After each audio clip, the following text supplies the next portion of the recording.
You think you know Julius Malema. You think you know the commander-in-chief. You think you know the man who stands on stages and screams about corruption. The man who tells the police to shoot to kill. The man who claims to be the only one holding the powerful accountable. But today, we are going to show you a version of Julius Malema that he never wanted you to see. We are going to show you a man who, in his desperate, sweating attempt to clear his name, has accidentally handed us the smoking gun that exposes everything. In this video, we are not just looking at a politician spinning a story. We are looking at a betrayal. We are going to expose the strange, twisted, and frankly terrifying relationship between the leader of the economic freedom fighters and the man known as the John Wick of Mamelodi, the alleged underworld boss, Matlala. We are going to do something the mainstream media is too afraid to do. We are going to take the polished, arrogant lies Malema told at his press conference, and we are going to smash them directly against the raw, undeniable reality of his behavior inside Mampuru Prison. You are going to see Malema at a press conference, over-explaining, deflecting, and desperately trying to distance himself from this alleged gangster. And then, you are going to see him in the interrogation room, where the Lion of Limpopo suddenly turns into a gentle kitten, apologizing to a criminal, validating his stories, and treating a man accused of terrorizing a community like a respected colleague. Trust me, you need to see this contradiction to believe it.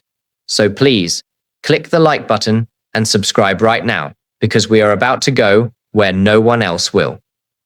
Now, Dlamini, let's not waste any time. Let's go straight to the first and most damning admission. Now, there is a guy who looks after me now. You see this guy behind the wife of Matlala. That picture you used and said, Matlala's bodyguards or protectors were looking after Malema's wife, and you put the cat's wife with a bodyguard, and you say, that's my wife. That's not my wife. The guy in that picture now works for the EFF. So the thing with protectors is that they move from one place to the other. They rotate, so we can't be held accountable for such nonsense. But this is the moment where Malema tries to debunk a viral photo. The media found a picture of a bodyguard protecting Malema's wife, and they realized something shocking. This bodyguard used to work for Matlala. Now, a normal politician would deny this. A normal politician would say, I didn't know. But Julius Malema is so arrogant, he admits it, and then tells you that you are stupid for caring. Can you believe the sheer audacity of this man? Let's stop the tape and really, deeply analyze what he just admitted to the world. He calls it nonsense. He waves his hand and dismisses it. But listen to the facts he just put on the table. He admits, on camera, that the man who used to provide muscle for Matlala, a man accused of running a private army, a man accused of attempted murder, a man known as John Wick, is now on the payroll of the EFF. He says, the guy in that picture now works for the EFF. Just like that. No shame, no hesitation. He tries to spin this by saying bodyguards rotate and move from one place to the other. Okay, let's be fair for a moment. Let's pretend to play the devil's advocate. In the private security industry, yes, guards change jobs. A guy might work for a bank one day and a VIP the next. But we are not talking about a mall cop moving to a parking lot. We are not talking about a normal security guard. We are talking about the inner circle of protection for an alleged organized crime boss. We are talking about a man who was part of a security detail that Matlala himself admits costs $2 million a month. A security detail staffed by former special forces and task force members. These are not rent-a-cops. These are highly trained operators who work in the shadows of the underworld. And Malema wants us to believe that it is just a coincidence that this specific operator moved from the payroll of the John Wick of Mamelodi directly to the payroll of the commander-in-chief. But the gaslighting doesn't stop there. Oh no, it's just getting started. Malema knows that the public is suspicious. He knows people are whispering that he and Matlala are family. So he decides to give us a history lesson. He decides to stand there and lecture us on genealogy to prove he isn't related. And this, ladies and gentlemen, is a classic case of methinks the lady doth protest too much. I'm not related to Ket Matlala. Ket Matlala and my wife share a surname. Sibongo Fanana. There are a lot of people like that. That's why I said to him in that prison, jokingly, that when he was trying to define his relationship with the head of Hawks in KZN, I'm forgetting his name. He said, it's like a brother to me. Actually, his wife is a cousin. No, not a cousin. Actually, his wife, what will I say? His wife and me share the same surname. And I said to him, at the rate you're going to call me your cousin. And he said, yeah, you are my cousin. But I'm not. And my wife is not related to Ket Matlala. And the definition of Ket Matlala, of where they come from Nebo, the Skukuni side. My wife's Matlalas don't come from Skukuni side. There are two Matlalas. They are the ones of Skukuni. They are the ones of Matlala. Matlala Tava. That side of Mashashani. Look at him sweating. Look at how much energy he is putting into this explanation. He is drawing maps in the air. He is talking about Nebo, Kukuni, Skukuza, and Mashashani. He is giving us a lecture on the migration patterns of the Matlala clan, just to convince us he doesn't know this guy. He even brings up some story about people changing their names from Gwangwa to Kwakwa. What on earth does that have to do with anything? This is a distraction technique. It is called flooding the zone. He is throwing so many details at you, so many names of villages and clans, that he hopes you will get confused and just accept his word. But ask yourself this: if they are strangers, if they are truly from different worlds, why is there such a deep, existing familiarity? He admits that in prison, he joked with Matlala about it. He says, I said to him, at the rate you're going to call me your cousin. And he said, yeah, you are my cousin. You hire his bodyguards. You joke with him in prison. You defend his children. The DNA test might say one thing, but the political DNA is a perfect match. And speaking of that prison meeting, this is where the story goes from suspicious to completely delusional. Malema wants you to believe that he went into that prison like a master detective. He wants you to believe he was in control. He claims he went there to play psychological games. I took a decision when I went to Matlala's thing to be psychological in my approach and to speak to his conscience with an hope and aim that I can break him. That when you speak to his soul and conscience, he will be able to say, look, man, this is not right. Because Matlala might not have had anyone who spoke to him the way I did his entire life. Oremagai, what is this now? Like, why are you doing what you are doing? That's why I had to say to him, speak to Jerry's mom. He struggled. And he thought he's going to evade that thing. And I said, this is my time, it's not your time. You are going to speak to Jerry's mom. I took a decision to be psychological. I can break him. I said, this is my time, it's not your time. Wow. He sounds like Denzel Washington in Training Day, doesn't he? He is selling us a script where he is the alpha male, the dominant force, who walked into that cell and crushed the spirit of a gangster. He claims he made Matlala struggle. He claims he forced Matlala's conscience to kick in like a polygraph. He even brags about it, saying, being a student of psychology, I know that myself. That's why you play psychological games with me. He is literally telling the press I am a genius manipulator. I broke him. But now, Dlamini, let's stop listening to Malema's movie script and let's watch the reality show. We are going to cut directly to the footage of this so-called psychological breaking. Watch the body language. Watch the tone. Does this look like a man being broken, or does it look like two colleagues collaborating on a press release? Speak to the Jerry's kidnappers, your younger brother, and plead with them. For sure they are listening. They knew we were coming to speak to you. If you're to speak to their conscience, what were you going to say? I will say, what we need now is closure. So whether they have them, they must just release him because he's diabetic. Did you see any struggle there? Did you see any breaking? Because I didn't. Malema asks him to speak to the kidnappers. And Matlala? He doesn't sweat. He doesn't stutter. He calmly looks at the camera and gives a PR perfect answer about closure and his friend being diabetic.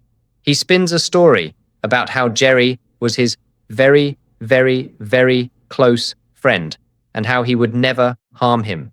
And what does the master of psychology, Julius Malema, do? Does he pounce? Does he say, "Stop lying, we know you did it"? Does he point out the contradictions? No. But if you think that's bad, wait until you see the apology. This, for me, is the most unforgivable moment. This is the moment Julius Malema betrayed every single thing he claims to stand for regarding law and order. In the press conference, he talks tough. But in the prison, he starts the interview not with an accusation, not with a hard question, but with a groveling apology to the alleged gang boss. Mr. Matlala, I wish to, before I ask my questions, send my sympathy to your kids and your wife. Thank you so much. Because no one, even a hardened criminal, must have police coming into their house and making their kids to sleep on the floor. No one must ever do that to our kids and to our wives. If they've got an issue with you, they must take you on. Because the procedure would have been, once they arrive, they should have isolated the kids and put them with a female police officer in one room who's reassuring the kids that everything is fine. We are going to be fine while police are interrogating you or doing their business. If this happened, it deserved to be condemned, Chair, because it was brought to our attention that kids were made to sleep on the floor. Stop the tape. Rewind that in your mind. Did the leader of the EFF just apologize to a suspected underworld boss for the police doing their job? He says, "It was brought to our attention." Brought to his attention by whom? By Matlala. Malema is taking the word of the criminal over the word of the police officers who risked their lives to make that arrest. He says, no one, even a hardened criminal, must have police coming into their house and making their kids to sleep on the floor. Excuse me? Julius, is this you? Is this the same Julius Malema who stands on podiums and screams, "Shoot to kill"? Is this the same man who tells the police to show no mercy to criminals? Yet here, face to face with a man accused of terrorizing an entire township, he is lecturing the police on procedure. He is worried about the trauma of the children. Let's pretend Malema is just being a principled human rights activist. Let's pretend he cares about the dignity of all children. But where was this energy when he was attacking his political opponents? Where is this sympathy for the children of the victims of the crimes Matlala is accused of? He spends more time in this interview worrying about Matlala's children sleeping on the carpet than he does grilling Matlala about the victims who are sleeping in graves. He calls the police action uncalled for. He says, even if they are looking for the most dangerous criminal, that must never be done. This is soft. This is weak. This is a betrayal of every law-abiding citizen in Mamelodi who lives in fear of John Wick. Malema is signaling to the criminal underworld, I am on your side. I will protect your rights against the state. It is a shocking display of solidarity with the wrong side. And let's talk about what he didn't condemn. Let's talk about the private army. In the interview, Matlala openly admits to running a paramilitary unit. I was paying them 100,000 a month each. Yeah. So what is your personal security detail budget per month? Because remember, it's food, it's petrol, it's convoy, it's hotels, it's all of that. My budget is 2 million. No, you said the security company makes 2 million. You can't budget 2 million. So the whole Yes. 2 million, when it gets in, Yes. it goes to those people. Yes, but I don't have one company. Oh, so you source from different companies to Yes. maintain that lifestyle. Out of 14. So it's special forces, 8 plus 1 task force. That is paramilitary. It's not VIP protection. Look at how casual this conversation is. They are discussing a 2 million rand monthly security budget, like they are comparing grocery bills. My budget is 2 million. Malema doesn't blink. He doesn't gasp. He doesn't say, wait a minute, why does a private businessman need a bigger army than the local police station? Matlala admits he has 8 special forces members and 1 task force member. These are elite state assets, trained with tax money, now working as mercenaries for a private individual. And Malema? He just wants to check the math. He calls it paramilitary, acknowledging exactly what it is, but he doesn't condemn it. He treats it as a status symbol. How much does that cost per month? It's like he's asking for a quote. He validates Matlala's lifestyle. He normalizes the idea that in South Africa, if you have enough money, you can buy the state's power for yourself. This was the perfect opportunity for Malema to expose the privatization of violence. He could have asked, who are you fighting that you need special forces? But he didn't. He just moved on to the next question, treating this warlord behavior as standard business practice. And then we get to the corruption, the fronting. We know the EFF claims to fight for economic transformation. We know they hate fronting, where black people are used as tokens for white business, or where people hide their assets.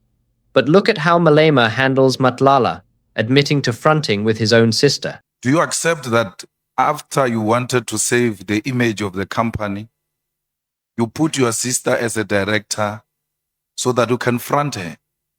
Well, I'm still fighting, but effectively I'm running it. She's just a front. Yes, I agree. Matlala admits it. Yes, I agree. He admits he put his sister in charge as a front while he controls the money and operations. And Malema's response? He gives him a gentle lecture about women's empowerment. In the empowerment of women, it defeats the whole purpose, because if she walks around with the image of a person who has got a tender of 360 million and therefore does not need any kind of empowerment or an assistance because she's got all this tender to herself. But in reality, there is a man behind her who's controlling this company. Do you accept that is wrong? Why is he so soft? Why is he so understanding? The answer might lie in the final segment of this interview, the part where Malema stops talking about Matlala and starts talking about his own political enemies. Specifically, former Police Minister Bheki Cele. Watch how the energy shifts. Suddenly, Malema is interested. Suddenly, he wants details. He wants to know about the penthouse. He wants to know about the Woolworths bag full of cash. So we will not find your CCTV coverage of you and Kele at the hotel in Durban, where you gave him 200,000 because you said you walked to the car, where the cars park normally in hotels. There are CCTV cameras for security purposes. Yes. Yeah. So you send your security, and then you walk with Kele to a red car, Yes. Jeep. You put the money in, and then he drives away. Yes. If we're to go and subpoena such a CCTV Yes. camera, will we find it? Yes. Yes, 100%. And then that day when I'm happy because you and Minister Kele are agreeing that you went to Durban to deliver the last, no, the other portion, the second last, I suppose. And then when you are there, your conscience said, no, this should stop. I'm not continuing with dishing out money. This is now amounting to abuse. And then you stopped. But he kept on calling you. So where you and him agrees that you were supposed to meet in Durban. Yes. That's why he gave you 20 calls. And you are saying, yes, I drove to Durban for purpose of giving him money. And that day, I took a decision, I'm no longer doing it anymore. And he gave you 20 missed calls. And we asked him, why did you call him so many times? He says, we were supposed to meet. Yes. So on the meeting part, you and him are agreeing. What we need an evidence of is this portion of the exchange. Even if it's not visible money, but as long as we see the trailer money from you, the trailer bag from you to his car, that's prima facie enough. Hear the excitement in Malema's voice? He finally got what he came for. He didn't come to Mampuru Prison to expose Kat Matlala. He came to use Kat Matlala to expose Bheki Cele. This is the transactional nature of the relationship. I will go soft on your crimes. I will apologize to your children. I will agree with your theories about the missing body as long as you give me the dirt on the ANC minister. He leads the witness. He feeds Matlala the lines. Where you gave him 200,000, you put the money in, yes. He is building a case against his political rival using the testimony of the very criminal he is supposed to be investigating. He calls the cash handover abuse by the minister, portraying Matlala almost as a victim of the minister's greed. He says, your conscience said no, this should stop. He is painting the gangster as the one with the conscience. He is rewriting the story so that Matlala is the hero who refused to pay the bribe, and Cele is the villain who kept calling. It is a masterful piece of political theatre, but it requires Malema to get into bed with the John Wick of Mamelodi. So, let's wrap this up. What have we seen today? We saw a press conference where Malema desperately tried to explain away his connection to Matlala's bodyguards, calling it nonsense when it is clearly a massive security breach. We saw him try to distract us with clan names and geography. We saw him claim to be a psychological mastermind who broke the suspect, only to watch the footage and see him agreeing with the suspect's lies. We saw him apologize to an alleged gang boss for police raids, betraying his own shoot-to-kill rhetoric. We saw him normalize a private army of special forces mercenaries. And finally, we saw him use the accused criminal as a political weapon against his rivals, treating him as a reliable witness rather than a suspect. Julius Malema went to that press conference to clear his name. He wanted to look strong. He wanted to look innocent. But the footage doesn't lie. The footage shows a man who is comfortable in the presence of organized crime. It shows a man who respects the power of the gun and the money bag. It shows a man who is willing to trade justice for political dirt. The lion didn't roar in that prison cell. He purred. The question you have to ask yourself, South Africa, is this. If the commander-in-chief is this soft on the alleged John Wick, if he is hiring his guards and apologizing to his kids, who is really running the show? Is it the politicians in parliament? Or is it the men with the 2 million rand security budgets in the shadows? Malema told us he went there to speak to Matlala's conscience. But after watching this, I think we need to speak to Malema's. We will keep watching. We will keep analyzing. Because the truth is, in the details, they try to explain away. If you want to see more brutal analysis like this, hit that subscribe button and tell me in the comments. Do you believe Malema broke Matlala? Or did they just have a nice chat between cousins?